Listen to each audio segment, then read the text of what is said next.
Welcome to the Deep Dive. We take a stack of sources, articles, research, court documents, witness testimonies, and really try to boil them down for you. Yeah, we dig into the essential knowledge, the insights you need. And today, we're plunging into a story that, well, it starts like a dream. Newlywed bliss. Absolutely. A beautiful couple, this incredible wedding over in India, and then this dream honeymoon planned for South Africa. But it just turns so fast, Hmm. horrifyingly fast. Hours into the trip, there's this violent carjacking in a really dangerous township. And the bride, Anni Dewani, she's found dead. It's a case that just gripped everyone, didn't it? So many twists, these shocking accusations, and this mystery that just won't go away. Exactly. And that's our mission here in this deep dive. We want to navigate all those conflicting stories, look at the documented facts, the court records, the reports. Try and understand not just what happened, but maybe why it became such a huge global thing. Right. And why it still haunts everyone involved. We're really looking to pull out those sort of deeper observations about people, about the justice system, that this case just throws into sharp relief. Okay, so let's set the scene. We've got Anni Dewani, she's 28, vibrant from Sweden. And Shrien Dewani, 30, a successful businessman from Bristol in the UK. And this is November 2010. They're only 3 weeks married, just had this massive wedding. Just extravagant, yeah. And now they're on this 10-day honeymoon in South Africa. It should have been perfect. Should have been. Let's talk about Anni first. She sounds like, well, a really remarkable woman. Definitely. Born in Sweden, her parents, Vinod and Nilam, their family had this tough history. They had to flee Uganda back in the early 70s, Idi Amin. Right, I remember that. Yeah, they found refuge in Sweden, built a successful business, and Anni, she was smart, ambitious, confident. Her cousin apparently called her the leader of the pack. The glue of the family. Exactly. Worked in marketing for Ericsson in Stockholm. And by her mid-20s, she really wanted to settle down, start a family. That was important to her. And Shrien Dewani enters the picture. How did they meet? It was an arranged meeting, actually. An aunt set it up. Shrien's family, interestingly, also had that same background, fleeing Uganda. Small world. Isn't it? And Shrien was very successful. A millionaire before 30, running the family nursing home business in Bristol. Did Anni like him right away? Apparently not. Her sister said she didn't initially click with him, but after a second date, something changed. She warmed up, liked his sense of humor, felt protected by him. So that initial hesitation turned into something real. Seems so. But their relationship, it wasn't exactly smooth sailing. This is important, I think. Also, Friends called them headstrong. They argued a lot, apparently, during their long-distance relationship. long distance is always tough. Right, and Anni actually broke it off at one point, but they got back together. She even moved to Luton, closer to Shrien. So despite the arguments, there was a real commitment there. They wanted to make it work. It looks that way, and the family seemed to approve too. Anni's dad, Vinod, he said he felt a bit intimidated by the Dewani's wealth at first. Understandable. But he found them welcoming, and he liked Shrien, thought he was polite, educated, driven. He was also impressed by Shrien's apparent dedication to his religion. And to Anni. Yeah, specifically mentioning that Shrien didn't believe in premarital sex. That meant something to Vinod. It painted this picture of, traditional values, a respectable match. And the wedding itself sounds like a fairy tale. Oh, totally. October 2010, 3 days near Mumbai. Exquisite was the word used. Anni planned it all herself. Her dad had saved up his whole life for his kids' weddings. Wanted her dreams to come true. Such a lovely detail. But, and this is maybe a little unsettling, even amidst all that, some of Anni's close friends felt something was off. Really? At the wedding? Yeah. One said Anni wasn't very present. Another called it a strange experience, saying it just didn't feel like the friend she knew. That's subtle, but maybe significant. A little bit of unease under the surface. It makes you wonder, doesn't it? Like, even when everything looks perfect, maybe close friends can sense something isn't quite right, even if they can't put their finger on it. Okay, so fast forward 3 weeks. November 12th. Shrien and Anni arrive in Cape Town for the honeymoon. Shrien planned it all as a surprise for Anni. Chose South Africa because he said S for Shrien and A for Anni. That detail. Yeah. It hits differently knowing what happened later. It really does. And here's another detail that becomes crucial. Instead of using the hotel's car service, Shrien picks a local shuttle, cheaper rate. Driven by Zola Tongo. Exactly. Tongo drops them at their hotel, the Cape Grace, which is pretty luxurious. But then Shrien asks him to wait, wants to sort dinner for the next night. And Tongo agrees to be their sort of unofficial tour guide. Yeah, a seemingly small choice, right, picking that specific taxi driver. But it ends up being monumental, a key focus later on. So the next night, November 13th, what happened? Tongo picks them up after they've had drinks at the hotel. They had a reservation, apparently, at a well-known place, 96 Winery Road. But they changed their minds. Yeah, decided they wanted something lighter. So Tongo drives them to a place called Surfside Restaurant in Strand. So far, seems like a normal evening out. Okay, nothing too alarming yet. Not right then. But they weren't there long. Tongo picks them up again, and this is where the story takes that really sharp, confusing turn. Right, the detour. Shrien claimed Anni wanted to see the raw and real culture, the nightlife of the townships. He insisted Tongo drive them around. Into Guguletu. Into Guguletu, a place with a sky-high crime rate. I mean, seriously dangerous. People who live there say you just don't go out after dark. And the stats are terrifying. Aren't they? Between 2005 and 2010, over 700 murders there. That's like one every 2.5 days. Even the police wouldn't go in there alone, only in big groups. It beggars belief. Why would honeymooners, tourists, want to go there, especially at night? It doesn't make any sense. Exactly. It screams for explanation, doesn't it? Unless there's something else going on. The contrast between this luxury honeymoon and the reality of Guguletu is just stark. And then it happens. The carjacking. Yeah. 10:45 p.m., Tongo stops at an intersection. 2 armed men rush the car, banging on the windows. They force Tongo out. And drive off with Shrien and Anni still inside. Terrified in the backseat, yeah. Yeah. They drove around for nearly an hour, took Shrien's watch, his phone, Anni's jewelry. And then the separation. That's the bit that always chilled me. Me too. The driver supposedly said they didn't want to hurt the couple, and they'd let them go separately. So they just threw Shrien out. Threw him out onto the road, and then sped off with Anni, who is apparently hysterical. It's just harrowing, and immediately raises questions. Why separate them? Why leave Shrien? So Shrien's found, what time was this? Around 10:30 p.m., actually. A resident found him, crying, asking how to report a carjacking. Police show up, take him back to the scene. And they find Tongo quickly, too. Yeah, Tongo had also reported the incident, so initially both appear as victims. But the next morning, the absolute worst news. Yeah, November 14th. A resident spots the taxi, that gray VW minivan, parked on the roadside in Khayelitsha. That's about a 20-minute drive from Guguletu. And at 8 a.m. Police find Anni Dewani's body in the backseat. She'd been shot once, point-blank range, in the neck, bled to death. Oh, God. Her poor father. How did he find out? Horrific. He got a call from Shrien's brother first about the kidnapping, then Shrien called saying he couldn't protect her. Vinod booked the first flight. And he heard she was dead while he was traveling. Yeah, boarding his connecting flight in Amsterdam. He said he just felt totally numb. You just can't imagine. And the police. Yeah. They were suspicious from the start. They were. One officer on the scene said he knew right away this would not be a straightforward case. What made him think that? Well, Tongo. Why would a local driver who knows how dangerous Guguletu is take tourists there at night? It didn't add up. And the fact they let Shrien and Tongo go. Exactly. Let them go alive, unharmed, knowing they'd report it. But then drive off with Anni alone and shoot her. The officer said, that to me just doesn't gel. No, it really doesn't. And this thing just exploded. Massive international news story. South African authorities poured resources into solving it. You could argue, maybe, that in the panic of a carjacking, criminals make illogical choices. Maybe they just wanted to get rid of the witnesses one by one. That's definitely a possibility investigators would consider, the chaos factor. But the sequence. Tongo out first, then Shrien, then Anni driven away and killed. It felt too specific, too deliberate to many. That selectivity was the real red flag. Okay, so the investigation ramps up fast. Very fast. Fingerprints on the car lead them to a guy named Khalil Majeni. He confesses, names another man, Minziwa Madoda Kwabe. And Kwabe points to someone else. Yeah, finds Kwabe 2 days later. Kwabe names Mondo Malombo, who worked as a hotel receptionist. So the net is closing. But then the big twist. The taxi driver, Tongo. Yeah, Zola Tongo gets arrested. Everyone was stunned. Friends said he had no criminal record. He seemed like a normal guy. But Shrien apparently suspected him. He did tell a reporter later that he'd actually suspected that Tongo was involved, which is interesting, adds another layer. So Tongo's in court. What happens there?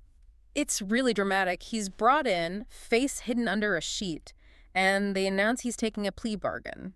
Right, a plea bargain. So he pleads guilty or cooperates? in exchange for a lighter sentence. It's a common legal tool, but it always raises questions about the person's motives, right? Are they telling the truth or just saying what gets them a better deal? And Tongo claims this wasn't random. He vows to tell the whole truth, says this was no random attack. In his version. Absolutely explosive. He claims Shrien Dewani, Annie's new husband, orchestrated the whole thing, hired him to arrange his wife's murder. Incredible. How did he claim it happened? Okay, so Tongo says back on day one, when he picked them up from the airport, Shrien spent nearly 10 minutes talking to him alone in the car. CCTV actually confirms this part, Shrien talking to him while Annie went inside. And what did Shrien allegedly say? Tongo claims Shrien told him he wanted someone taken off the scene. Just like that. Wow. And Tongo's response? He says he told Shrien, look, I'm not your guy for that, but I know someone who can facilitate your request. And the price? Allegedly 15,000 rand, which, like we said, was less than 1,000 pounds back then. Seems incredibly low for arranging a murder. It does, doesn't it? Though some argued later it was kind of the going rate for that sort of thing in the townships, but still, it's jarring. So Tongo connects Shrien with someone else. He says he went to Mondo Malumbo, the hotel receptionist. Mondo then contacted Kwabe, and boom, the plan was set in motion. Is there any proof of this communication? Phone records apparently showed Mondo trying repeatedly to call Kwabe and Tongo, and there was supposedly audio from hotel CCTV. Audio? What did it capture? Mondo allegedly saying during a call, it's that thing we were talking about, it must happen today. Chilling, if true. And the money. How's that handled, according to Tongo? Tongo claims Shrien went to change money on the day of the murder, specifically at a place with a lower rate. Annie's dad later confirmed Shrien had mentioned changing money that day. And on the night itself? Outside the Surfside restaurant, Shrien allegedly asked Tongo, have you arranged for the guys? Then, as they drove into Guguletu, they supposedly exchanged texts. Texts? What did they say? Tongo claimed Shrien texted him that the cash was ready, in an envelope tucked in a pouch behind the front passenger seat. Police said cell data corroborated texts and calls between them at that time, but Shrien's phone was never found. Exactly. So the actual content of those messages remains unknown, a crucial missing piece. How did Annie's family react to this plea deal implicating Shrien? They were confused and devastated, understandably. But they were consulted and they agreed to it. They just wanted the truth, whatever it was. An impossible position to be in. Truly agonizing. Meanwhile, Shrien and his family fiercely denied everything, called it completely ridiculous, totally lacking evidence. His lawyers argued, why would he ask the very first taxi driver he meets to kill his wife? It sounds crazy on the surface. So let's track the others involved. Tongo got 18 years with his plea deal. Right. Kwab, the other guy involved in the carjacking, he also took a deal. 25 years for pleading guilty and agreeing to testify against Shrien. And Majini, the first one arrested. Khalil Majini, yeah. He pleaded not guilty, but got convicted, sentenced to life. He actually died in prison later from a brain tumor. But the hotel receptionist, Mondo Malumbo, he walked free. He did. Despite allegedly arranging the hit, he got full immunity. Full immunity in exchange for testifying against Shrien. That's quite something, immunity for arranging a murder. It shocked a lot of people. But it shows how far prosecutors will sometimes go to secure testimony against their main target. It's a strategic, if sometimes unsettling, part of the legal process. Meanwhile, Shrien's back in the UK, fighting extradition. For years, yeah. Arrested in Bristol for conspiracy to murder, South Africa wanted him back for trial, but he fought it tooth and nail. On what grounds? He claimed severe depression, PTSD, said he was too ill to stand trial, wouldn't get a fair hearing in South Africa. His family even hired Max Clifford, the PR guy. Ah, Max Clifford. Controversial figure himself later on. Indeed. He was managing the press. Interestingly, Annie's dad, Vinod, refused to sign any agreement limiting what his family could say to the media. Good for him. What did Annie's family think about the extradition fight? They were adamant he would get a fair trial. They urged him publicly to give up the fight and face the courts. And eventually he was extradited. After years of legal battles, yes. The UK Home Secretary at the time, Theresa May, signed the order. He was sent back to South Africa. So 4 years after Annie died, the trial begins. Finally. Shrien pleads not guilty to all 5 charges. But then his lawyer drops a bombshell. The sexuality admission. Exactly. Shrien admitted through his lawyer that he was bisexual, that he'd had encounters with male prostitutes. And also issues with fertility. Yes, stated he had abnormally low hormone levels, making it unlikely he could ever have children. These were huge surprises in court. And the prosecution jumped on this, right, as a motive. Immediately. They argued this pointed to a sham marriage, that Shrien was desperate to hide his sexuality. Maybe Anni found out or threatened to expose him on the honeymoon. A motive beyond just wanting out, maybe fear of exposure within his community or family. That was the implication. Police speculated Anni might have discovered something. Then this male prostitute, Leopold Leiser, the German master, he told the Sun newspaper, Shrien had paid him for sex and talked about wanting to get out of a relationship. Yeah, and there was digital evidence, too. Court documents, though some were omitted from the main trial, apparently showed Shrien looking at gay porn and dating sites during the honeymoon, even in the hours after Anni's body was found. That's incredibly damaging context, if true. It painted a very different picture, certainly. And then came evidence about Anni's own feelings. The relationship wasn't all roses. The emails and texts. Yeah. An email from Shrien before the wedding saying, basically, if you're not happy with me, this isn't right. Anni's cousin recalled her worrying she'd made a big mistake right after the wedding. And the text to her cousins. Heartbreaking stuff. Hate him. Fighting a lot with Shrien. Wish I had never gotten engaged. Crying has become my new hobby. Just awful. Even on the honeymoon itself. Day one, she texted a cousin, I'm really trying. He's a really good guy in all ways, but I don't feel happy with him at all. So much private turmoil behind the public image. Exactly. But Shrien's defense maintained he was blissfully happy with his dream girl.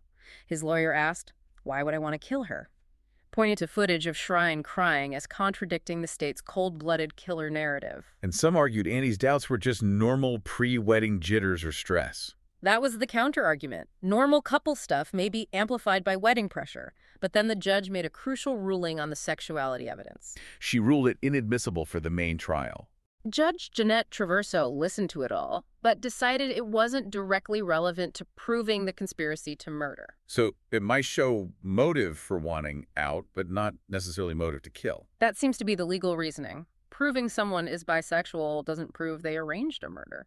There's a high bar for allowing potentially prejudicial character evidence in many legal systems.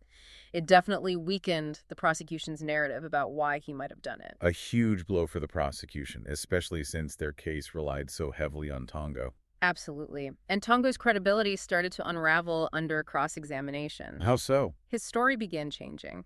More and more contradictions emerged. He even tried to claim the police must have added things to his statements without him knowing. That sounds desperate. It does. And critically, Tongo, Mondo, and Quab, the state's key witnesses, were all found to have committed perjury. They admitted lying under oath in parts of their affidavits. Perjury. Lying under oath. That's devastating for the prosecution's case. Completely. It just threw everything into doubt again. If your star witnesses admit they lied about some things, how can you trust anything they say? It really highlights the challenge of finding truth when key players have reasons to lie. It makes conviction almost impossible, doesn't it? If the foundation is built on lies. It creates enormous reasonable doubt, which is exactly what happened next. Day 23 of the trial. Shrien's lawyers asked the judge to throw the case out, said it was massively flawed. And the judge agreed. Judge Traverso came down hard on the prosecution, criticized the weaknesses, the contradictions in the witness statements. 4 years after Anni was murdered, she ruled Shrien Dewani not guilty, discharged him, case over. Just dismissed. Yeah. How did Anni's family react? Utterly devastated. They felt let down by the justice system, felt that Anni had been let down too. The UK coroner couldn't even reopen the inquest because they couldn't contradict the South African verdict. No sense of closure for them at all. None. Just this profound void. A legal outcome, but not necessarily justice in their eyes. And the aftermath. Just more tragedy, really. Yeah. Majeni died in prison. Leopold Leiser, the German prostitute, he took his own life in 2016. Reports said he was under tremendous stress from the court case. And even Tongo's parole was affected. In 2021, yeah. His parole was withdrawn. His own father and uncle reported him as seeming emotionless about Anni, like he didn't even recognize her picture. They concluded he wasn't remorseful. What a grim footnote. And Shrien. As of a few years ago, reports said he was living back in the UK with a boyfriend. So the case remains completely polarizing. Totally. You have people who firmly believe it was just a random, tragic carjacking gone wrong, that any accusation against Shrien was unfair. lacked real evidence. And maybe the theory that Tongo saw a chance for a kidnapping or robbery that spiraled out of control. That's another perspective, that maybe it wasn't planned by Shrien, but Tongo and the others improvised something that ended horrifically. But many people, especially Anni's family, they still believe Shrien planned it all. They do. Her father, Venod, points to things like Shrien's changing stories about the night. What he felt was a highly inappropriate pizza party Shrien had before Anni's funeral. And the engagement ring. Yeah. That detail seems to stick with them. Yeah, that 25,000-pound ring. Initially, Shrien didn't mention it being taken, then later amended his statement saying it was taken but found later in the car, claiming he was in shock initially. For the family, that felt suspicious. A symbol of the marriage left behind or retrieved under confusing circumstances. So many conflicting stories, unreliable witnesses. It feels like we'll never know the absolute truth. It seems unlikely, doesn't it? The full picture of what happened that night, the real motivations, the connections. It's just obscured by too many contradictions and question marks. So we've walked through this incredibly complex, just heartbreaking story. Started with tragedy, then these shocking claims, the legal twists, and just so much personal pain. Yeah, Anni Dewani's murder really shows how hard the search for justice can be. Contradictory testimony, hidden motives, the sheer pressure of a case like this. It can cloud everything. It leaves you, and especially Anni's family, with this terrible feeling of incompleteness, doesn't it? Absolutely. The legal system reached its verdict, not guilty, based on lack of sufficient evidence. But the personal, emotional questions, they just hang there, unanswered. So where does that leave true justice? Especially for those left behind, still desperate to know what really happened to their daughter, their sister, their friend. It's a tough question. Think about that tension. A verdict based on the absence of proof needed for conviction versus that persistent gut feeling many have that something was profoundly wrong. When the legal process ends but the questions don't, what does justice really mean? Something to really mull over.